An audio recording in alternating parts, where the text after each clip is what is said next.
যে বন্ধুদের যে পরিমাণ গুরুত্ব আছে, তাদেরকে বুকে টেনে নেয়, কাছে টেনে নেয়। এই বন্ধুত্বের সাথে সম্পর্ক বজায় রাখতে গিয়ে পিতার সাথে খারাপ আচরণ করে দূরে ঠেলে দেয়।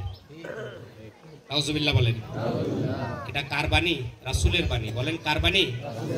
রাসূলের বাণী। এমন নাই? হ্যাঁ, মোবাইল ঘাটাঘাটি চলছে, দেখি কোন কোন বন্ধু আমাকে লাইক কমেন্ট করেছে, তাই না? চিন্তা করি যে অমুক বন্ধুতে আমার যদি একটা লাইক কমেন্ট না হয় তো খুব তো খারাপ লাগে। মানে বন্ধুত্বটা বজায় রাখার জন্য, এতে ভালো হোক আর খারাপ হোক, ভালো হোক আর অশ্লীলতায় ভরপুর হয়ে যাক, আমাদের দেখা দেখির কোনো বিষয় নাই। আমরা কি বন্ধুত্ব বজায় রাখার চেষ্টা করি, তাই না? অনেক বন্ধু স্বামী স্ত্রী আজকের দিনেও যেমন ঘুরতে বেরোবে, সেখানে গিয়ে পর্দা লঙ্ঘন করে সুন্দরভাবে সেলফি তুলবে, স্বামী স্ত্রী দুইজন। এটা আবার ফেসবুকে আপলোড দেওয়া হবে, হয় না? বুঝি আমি বুঝি অবস্থা বলছি।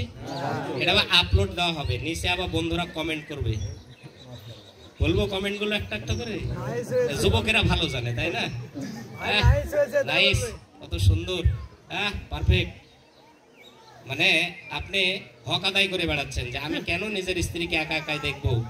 নেটে ঢুকিয়ে দেওয়া মানে সারা বিশ্বের লোক দেখুক আমার স্ত্রী এরকম, ঠিক না? আপনি ওখানে আপনার স্ত্রীর ছবিটা আপলোড করে দিলেন ফেসবুকের মাধ্যমে, নেটের মাধ্যমে আপলোড করে দিলেন। আপনার যে বন্ধুটা কমেন্ট করেছে নিচে, আপনার চাইতে আপনার বউকে নিয়েই কিন্তু কমেন্টটা বেশি হয়, ঠিক না? তার মানে আপনার ওই বন্ধু আপনার স্ত্রীর দিকে কোন নজরে তাকাচ্ছে, এটা কি আপনি কোনো সময় লক্ষ্য করেছেন? ও তো রাত্রিবেলা স্বপ্ন দেখতে পারে। নাউজুবিল্লাহ বলেন। বাস্তব, একদম বাস্তব কথা, এদিকে লক্ষ্য রাখতে হবে। নাম্বার 7, মসজিদের মধ্যে যে কোনো বিষয় নিয়ে হট্টগোল করবে। তার মধ্যে যে কোনো বিষয় নিয়ে তর্ক বিতর্ক হট্টগোল লাগিয়ে দেবে, হয় না? এখন অধিকাংশ মসজিদের ব্যাপার হোক আর মসজিদের বাইরের ব্যাপার হোক, একদম এত জোরে জোরে চিল্লাচিল্লি। আর এখন তো পাকা ঘর, পাকা মসজিদ, টাইলসালা মসজিদ প্রায়গুলো, এত সাউন্ড, এত শব্দ হয়। এগুলো কিন্তু আচরণ খুবই খারাপ। মসজিদের মধ্যে কথাবার্তা স্বাভাবিকভাবে বলতে হবে। নাম্বার 8, খারাপ চরিত্রের লোক যারা হবে তারা হবে সম্প্রদায়ের নেতা। নাউজুবিল্লাহ বলেন। খারাপ চরিত্রের লোক যারা হবে তাদেরকে সম্প্রদায়ের নেতা হিসাবে প্রতিষ্ঠিত করে দেওয়ার জন্য জাতি তখন চেষ্টায় লিপ্ত থাকবে। এটা তো নাই, এটা তো হয় না, আছে? হাদিস মিলে যাচ্ছে, তাই না? আমি কি করব, কথা তো আমার না, আমি শুধু উপস্থাপক। রাসূলের কথাগুলো আপনাদের সামনে আমি উপস্থাপন করে দিচ্ছি। রাগ বুঝে আমার উপর হচ্ছে নাকি? এগুলো আমি যদি না বলতে আমাকে যে ধরবে, পাকড়াও যে করবে, ওই জন্য আপনাদের সামনে শেয়ার করে দিচ্ছি। এখন আপনারা আমল করবেন না করবেন আপনাদের ব্যাপার। নাম্বার 9, কোন লোক আর একজন লোকের অনিষ্ট থেকে, খারাপি থেকে বাঁচার জন্য তাকে সম্মান করবে, আছে না? এত খারাপ চরিত্রের লোক আছে, মনে করে যে ওকে একটু সম্মান যদি না করে, না জানে আমার সাথে কোনো অঘটনটা ঘটায়। তার মানে কি, ওর অনিষ্ট থেকে বাঁচার জন্য ওকে কি করেছে? সম্মান করে। আসসালামু আলাইকুম ভাই, মানে এমন ভাবে সালাম দিল যে আপনার মরণ হোক। ও বুঝছে যে যা বাহ, আমাকে সালাম দিয়েছে। আসলে সালামের অর্থটা কি হয়ে গেছে? আসসালামু আলাইকুম, আপনার মৃত্যু হোক। অর্থাৎ বলে যে আপনার মরণ হয় না কেন, মরেন না কেন, এত জ্বালাতন করেন। আপনি মনে করবেন না যে আপনি অসভ্য একজন লোক, আপনাকে সম্মান করে একজন ভালো মানুষ আপনাকে সালাম দিয়েছে, কখনো এটা মনে করবেন না। বললাম। নাম্বার 10, মদ পান করা হবে, মদ, নেশা, বুঝতে পারছেন? আছে না? যুব সমাজ তো সয়লাভ হয়ে যাচ্ছে, যুব সমাজ সয়লাভ হয়ে যাচ্ছে। শুরু হচ্ছে বিড়ি সিগারেট দিয়ে, শেষ হচ্ছে ইয়াবা, ডাইল, কত রকমের কি, তাই না? হ্যাঁ, কত রকম নেশা আছে। আজকের দিনে অনেকে নিয়ত করে বসে আছে অমুক জায়গায় যে কয়েকটা বোতল মেরে আসবে। সারা মাস ধরে আল্লাহর ভয় যেটা হয়েছে, এটা একদম বোতলের মধ্যে ঢেলে দিয়ে চলে আসবে। যুবক যারা বিশেষ করে এখানে আছে, আমি সকলের প্রতি করজোরে অনুরোধ জানাচ্ছি, যুবক আজকে রক্তের গরম আছে, একদিন তোমার রক্তের গরম থাকবে না। তুমি নেশা করছো, তোমার বডিটা ক্ষয় করছো।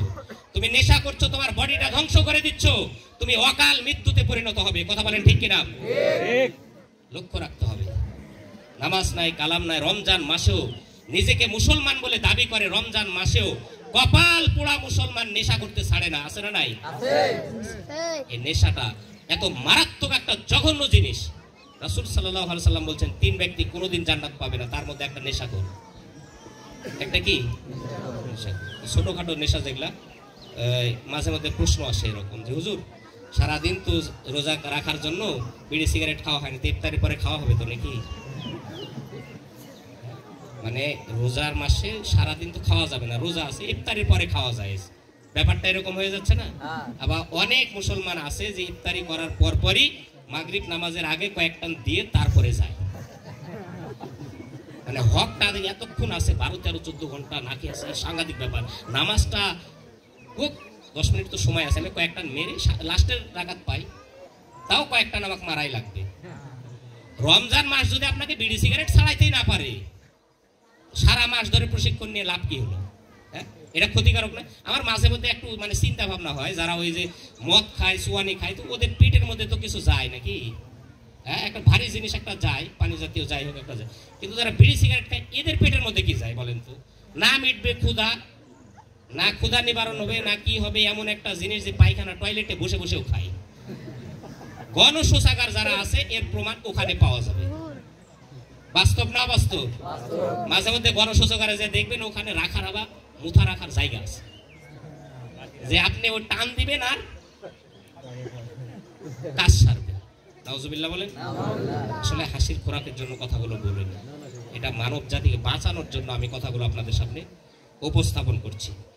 পরে রেশমি বস্ত্র পরিধানে ব্যস্ত হবে মানুষেরা।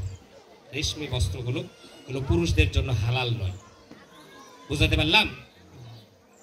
এবার নর্তকী যারা থাকবে, নর্তকী গায়িকা, এদেরকে সমাজে প্রতিষ্ঠিত করে দেওয়ার জন্য জাতির লোকেরা ব্যস্ত হয়ে পড়ে। নর্তকী বুঝেন?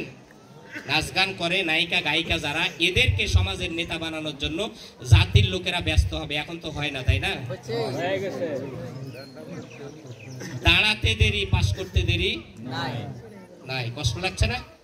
যার চরিত্র ঠিক নাই, অসংখ্য নারীদেরকে সেই অভিনয়ের মাধ্যমে কি জড়িয়ে ধরে, কিস করে, কত কিছু করে, ওদেরকে আবার জাতিকে সংশোধন করার জন্য তাদেরকে আমরা উঁচু পদে বসানোর চেষ্টা করি। কথা বলেন ঠিক কিনা? আবার নিজেদেরকে আমরা কি বলে, মুসলমান বলে দাবি করি। ইস, সাদকায়ে জারিয়া যেমন আছে, গুনায়ে জারিয়াও আছে। সাদকায়ে জারিয়া ভালো কাজ করে যাবেন, গুনায়ে জারিয়া গুনার কাজ করবেন, কবরে বসে বসে গুনাহ পাবেন। নাউজুবিল্লাহ বলেন। সম্মানিত উপস্থিতি, দেখেন বাদ্যযন্ত্র যারা আছে, এই বাদ্যযন্ত্রের প্রতি কদর হয়ে যাবে মানুষদের। গান বাজনা, ডিজে পার্টি কাল থেকেই শুরু হয়েছে, রাত্রিবেলা থেকে, তাই না? কি কি শুরু হয়নি? ঈদের আনন্দ রাখার জায়গা নাই, ডিজে পার্টি নিয়ে কি আনন্দ উৎসব। ঈদের দিন দেখা যায় যে অটোতে বা বিভিন্ন গাড়িতে করে, পিকআপে করে যায়, বক্স নিয়ে নিয়েছে। দেখা যাচ্ছে যে ওই যারা যুবকেরা আছে তারাও নাচানাচি করে, ড্রাইভারও নাচে। অটোতে মাঝে মধ্যে দেখা যায় যে অটোর যে বক্স আছে ওটোতে সাউন্ড দিয়ে দিয়েছে, ওই অটোর যাত্রীগুলো, যুবকগুলোও নাচে, ড্রাইভারও নাচে। মাঝখানে দেখা যাচ্ছে যে কারোর সাথে একটা ধাক্কা খেয়ে সবাই পড়ে আছে, তাই নাকি? আমরা খবরের মাধ্যমে আজকে দেখতে পাবো অসংখ্য মৃত্যু। ঠিক আছে না? মৃত্যু দেখতে পাবো না? ও যুবক, তোমার জীবনের চাইতে কি ওই গান বাজনার মূল্য বেশি? তোমার জীবনের চাইতে কি ওই দ্রুত অর্থাৎ সময়ের মূল্য তুমি বেশি দিচ্ছ যে আমাকে পুষতেই হবে? কোথায় যাচ্ছ তুমি? তুমি তো মৃত্যুর দিকে দৌড়ে দৌড়ে চলে যাচ্ছ। লক্ষ্য করে নেই, আমি সংক্ষেপে বলে যাচ্ছি। দেখা যাচ্ছে নায়িকা গায়িকা এবং বাদ্যযন্ত্র যেগুলো আছে এগুলোর প্রতি মানুষের এত কদর বেড়ে যাবে যে কোনো জিনিস টিকটক করে ফেসবুকে ছাড়তে দেরি, ভাইরাল হতে দেরি হয় না। আছে না নাই? অনেকে তো দেখাচ্ছে স্বামী স্ত্রী সহ কি টিকটক ভাইরাল করে দিচ্ছে, টাকা ইনকাম চলছে, অথচ ভালো একটা জিনিস ছাড়েন তো দেখবেই না। উমুকের কি কথা থাক দরকার নাই, লাইক কমেন্ট তো দূরের কথা, ও দেখেই না, মনে করে যে এইটা যদি দেখতে যায় তো হয়তো আমার কোনো চরিত্রের মধ্যে তুলে ধরা আছে, দরকার নেই। আর একটা গান, একটা পার্টি, একটা ডিজে পার্টি কত কি দিলেই ভাইরাল। কি যুবক, ঠিক আছে তো নাকি? একটা একটা আঙ্গুল দিয়ে ফিঙ্গারপ্রিন্ট দিয়ে দিলেন ওখানে, এই আঙ্গুল আপনার বিপক্ষে সাক্ষী দেবে। আলিয়াউমা নাখতিমু আলা আফওয়াহিহিম, আয়াতটা আমি আগেই পড়েছিলাম। ওয়া তুকাল্লিমুনা আইদিহিম ওয়া তাশহাদু আরজুলুহুম বিমা কানু ইয়াকসিবুন, মুখটাকে জবানটাকে আল্লাহ তাআলা বন্ধ করে দেবেন, হাত কথা বলবে। সুবহানাল্লাহ বলেন।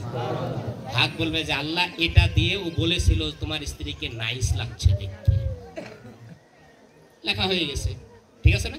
পা সাক্ষ্য দেবে। সুবহানাল্লাহ বলেন। এজন্য সতর্ক হতে হবে। এবার শেষ জামানার যারা লোক, তারা তাদের পূর্বের জামানার কিছু লোকদেরকে গালিগালাজ করবে, এই এরকম কাজ করে গেছে, গালিগালাজ করবে। তাদের মুরব্বীদেরকে কি করবে?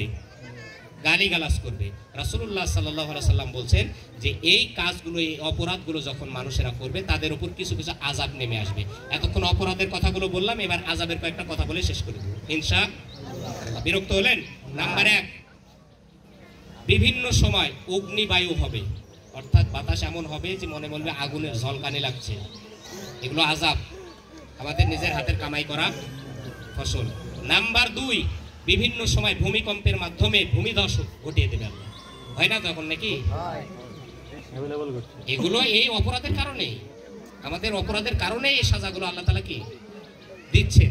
চেহারার বিকৃতি ঘটিয়ে দেবে, এত কিছু মাখে, এত কিছু করে, দেখা যাচ্ছে যে কত সুন্দর চেহারা, ওর কি ভালো লাগে না? মেয়েদের মধ্যে অনেক দেখা যায় যে আইলানা, ভুরু, লিপস্টিক কত কি লাগায়, তারপরে এই যে এটা কি ভ্রু ব্ল্যাক, এগুলো করে, মানে আল্লাহ দেওয়াটা পছন্দ হয় না, ওটা আবার সুন্দর করে কি পর পুরুষ বা পর নারীর কাছ থেকে ওটা আবার সাজিয়ে নিতে হয়। এমন নারী আছে না? আছে না? নাই আছে। এদিকে লক্ষ্য করবেন যে আপনার যুবতী মেয়ে এই কাজগুলো করছে কিনা। বিভিন্ন সময় পাথর বর্ষণ হবে, যেটা আমরা কি বলি শিল। রমজান মাসেও বড় বড় পাথর হয়েছে না, দেখেছেন না আপনারা? এগুলো আমাদের পাপের ফসল। আল্লাহ তাআলা হেফাজত করেছেন আমাদের এলাকা, আলহামদুলিল্লাহ বলেন। অসংখ্য বড় বড় দেখা যাচ্ছে, এত বড় বড় পাথর, 250 গ্রাম, 300 গ্রাম, হাফ কেজি এই ওজনে পাথর পড়েছে। আমাদের এলাকাতে এক সময় পড়েছিল, টিনগুলো একদম ঝাঁঝরা হয়ে গেছিল, মনে আছে না? এগুলো আমাদের পাপের কি ফসল। এরকম ভাবে রাসূল সাল্লাল্লাহু আলাইহি সাল্লাম বলছেন যে একটা পুঁথির মালাতে যেমন কাঠি থাকে, এই কাঠিগুলো ওই পুঁথির মালার সুতাটা ছিঁড়ে দিলে যেমন একটা একটা একটা একটা করে বেরোতেই থাকে, ঠিক অনুরূপ আমাদের এই সাজাগুলো আল্লাহ তাআলা আমাদের এই পাপ কাজের জন্য সাজাগুলো একটা একটা করে এমন ভাবে দিতে থাকবেন, এমন ভাবে দিতে থাকবেন যে একের পর এক চলতেই থাকবে। জোরে বলেন নাউজুবিল্লাহ। তাহলে আমরা যে মোটামুটি 14টা পয়েন্টে কথা বললাম, কতটা? 14টা পয়েন্টে কথা বললাম। তো আল্লাহ তাআলা আমাদেরকে এই পাপ কাজগুলো থেকে দূরে থাকুক, এটা আমরা চাই না? চাই। আল্লাহ কি চাইলেই হবে না আমাদের নিয়তার কাজটা থাকতে হবে? সাড়া দেয় না, থাকতে হবে না? বলেন না এই 14 প্রকার অপরাধ আমরা করব না, বলেন ইনশাআল্লাহ। আল্লাহ তুমি আজকের সমাজ পরিত্রাণ ময়দান থেকে, আজকের আলোচনা থেকে একটা ব্যক্তি যদি সংশোধনের নিয়ত করে, আমার আলোচনা সফল। আল্লাহ তাআলা সকলকেই কবুল করুন, জোরে বলেন আমিন। ঈদুল ফিতরের দিন সকলের আনন্দ মুখগুলো আল্লাহ তাআলার কাছে যেন নুরানি মুখ, জান্নাতি মুখ হিসাবে কবুল হয়ে যায়, জোরে বলেন আমিন। যে কথাগুলো বললাম ভাষা ত্রুটি